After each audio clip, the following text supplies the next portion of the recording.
The debate between the use of sprites and 3D models in gaming has been going on for what seems like the entirety of video game history. As it stands today, most people recognize that traditional hand-drawn sprite work and polygon models have their own pros and cons, and that use of either ultimately boils down to aesthetic and programming preferences.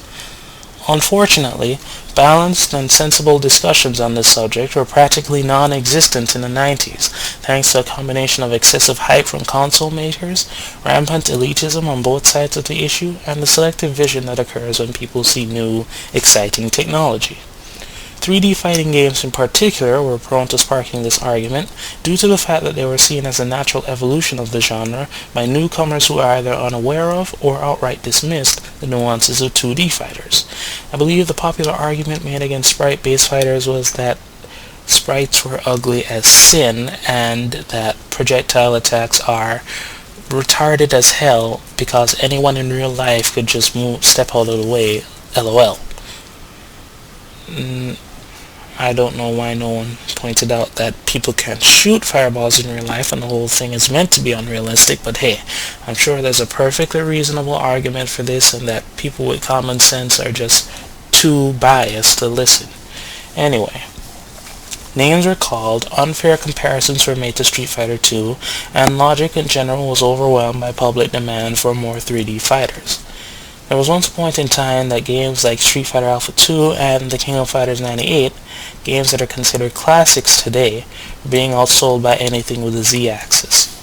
Many developers noticed this, and in November of 1996, Capcom attempted to cash in on this frenzy by releasing a title called Street Fighter EX.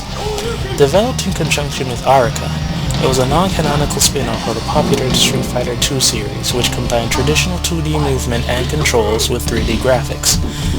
Longtime mainstays of the series had their moves redesigned to fit the new look, and the fights took place on an infinite plane, which meant that there were no defined walls or corner combos to speak of. Furthermore, in order to give the game a sense of realism, the physics were toned down in order to give moves more heft, and combos were shortened but damage was increased and damage scaling was almost non-existent.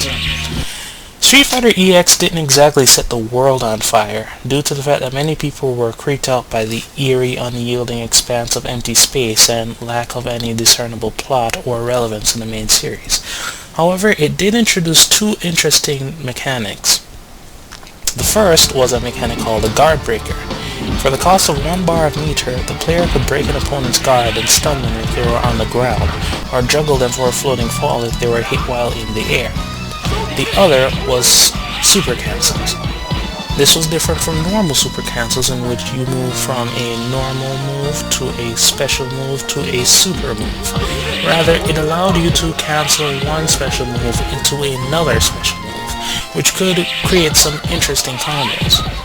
Due to the relatively cheap development costs for Street Fighter EX, Capcom was still able to turn a profit, so they continued to develop the game with Arica, which led to two updates: EX Plus, which added the boss and hidden characters to the main roster, and Plus Alpha, which added new graphics and two more characters, Sakura and Dalsim from their Street Fighter II Alpha incarnations.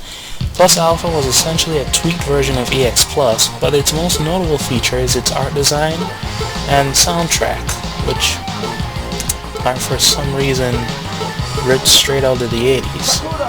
Sakura's theme in particular sounds like something out of a primetime sitcom.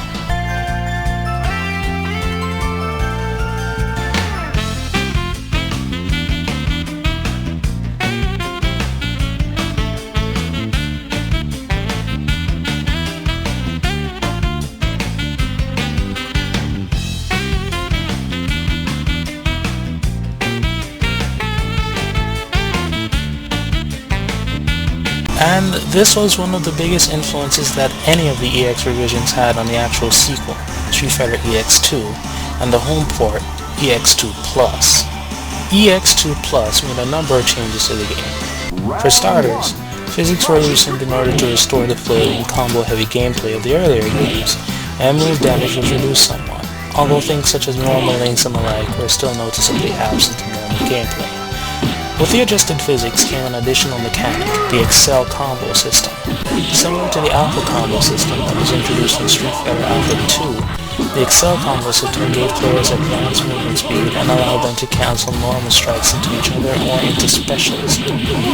However, unlike the Alpha combo, the Excel combo didn't cause the player to move forward constantly.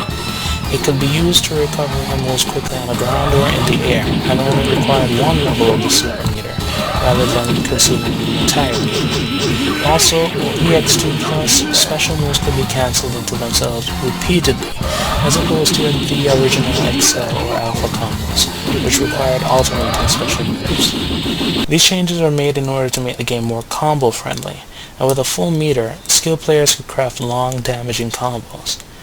And finally, EX2 Plus introduced meter combos, which were level 3 super moves, as a standard feature.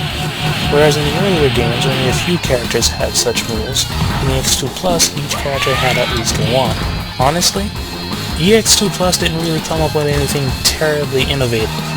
The character designs that were created by Arika were fantastic, and the 80s wireframe effect is still pretty eye-catching, but for the most part the game's fundamentals are a mishmash of ideas that were present in other games in the Street Fighter series.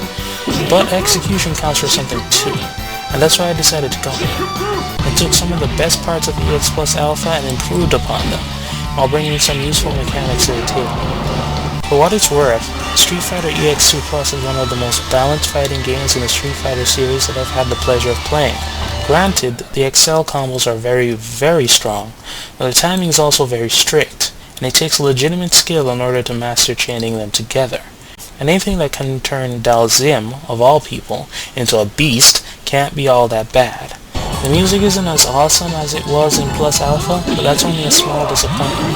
The only truly frustrating part is that being on the end of an Excel combo can take an excruciatingly long wait until the poor body hits the floor. But at least it's better than losing a match because you accidentally ate a random ultra. In fact, the series as a whole is a breath of fresh air. The gameplay is solid, character designs and moves developed by Arika are good enough to be their own series and hold their own against the established Street Fighters, rather than just acting as XPs of them. And although I'm left wondering why the developers decided to channel the spirit of the 80s, I have to admit that that visual quirk helps it to stand out against other fighters. Basically, it encapsulates almost every positive thing that's been said about the Street Fighter 3 series to the point of nausea, but without the elitist, spiteful fanbase to drag it down. The only low point in the series is Capcom's Street Fighter EX3, and that was only because it was rushed out for the release of the PlayStation 2. If Capcom hadn't been so eager to hop on the Sony bandwagon, or lent some guys to Arika so that they could flesh out the game, maybe they could have at least made correctly proportioned character models, or actually added a single-player mode that matches the feel of the other games in the series. Because if there's one thing that history has shown, it's that fighting game fans don't really cope so well with changes which extend beyond new graphics. Now, I realize that Capcom is not so much a fighting game company as it is a video game company. That is, they have plenty of intellectual properties and franchises that they can draw upon for crazy cash, and they don't depend solely on fighting games for their income. I realize that with the advent of the Street Fighter 4 series, be honest, you know they're gonna milk it for all it's worth, and its 3D graphics, the X series is essentially obsolete. And I also realize that Street Fighter EX3 bombed so bad that they've got no reason to revisit the series. But at the same time, if Capcom made either Street Fighter EX4 or Rival Schools 3, or preferably both, I would not only buy them from day one, but I would do everything in my power, everything, short of murder, and only because the Street Fighter 3 fans would call it trite and cliched, to see it succeed. Keep in mind that I have nothing against 4, and I hope that the inevitable Double Dash Upper X worldwide matching service update will keep some semblance of gameplay balance. But as far as I'm concerned, it's Edion for life, man. Peace.